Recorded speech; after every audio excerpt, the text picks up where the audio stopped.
han sol·licitat crear grup propi, ara haurà de resoldre la cambra. I per què tanta tensió? Per què ha costat tant arribar a un acord, si és que de moment està ja arribat? Per què ha sigut tan llarga aquesta partida d'escacs? Anem a explicar-lo seu en la següent informació. Totes les opcions que s'han estat barallant al llarg del dia fins que ha expirat el termini per a presentar la sol·licitud de grups.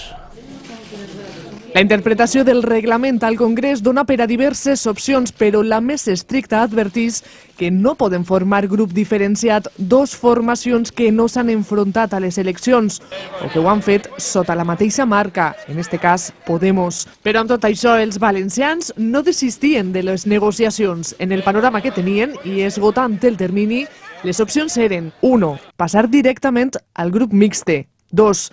Crear un grup amb les 3 confluències autonòmiques que es presentaren junt a Podemos. 3. Quedar-se en el grup de Podemos. 4. Crear un subgrup valencià dins d'este gran de Podemos. I 5. Aconseguir un grup propi, que és el complicat objectiu inicial de Compromís. En la primera opció, que seria la més senzilla, els parlamentaris valencians de Compromís perdrien notablement protagonisme polític. No podrien estar a totes les comissions i haurien de dividir-se les intervencions amb la resta de minoritaris. A més, no tindrien la dotació econòmica de grup.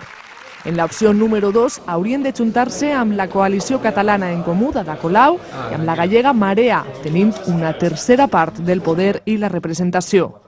L'opció 3 evita un grup 100% valencià al Congrés, però amb més protagonisme que si es quedaren al grup mixte, i la representació l'ostentaria únicament el portaveu Pablo Iglesias.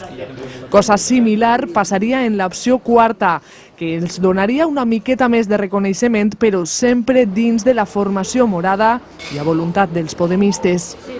Però un possible grup propi de Compromís Podem o sols de Compromís, amb un vot socialista, portaria entre els avantatges comptar amb un pressupost de 43.406 euros al mes, dels quals 28.600 serien de subvenció fixa i la resta de dotació per als diputats. Però a més hagueren aconseguit el protagonisme polític més buscat. Seria tindre un grup 100% valencià, amb presència en comissions, sessions de control i cada debat. No obstant, esta anhelada última opció semblava la més complicada.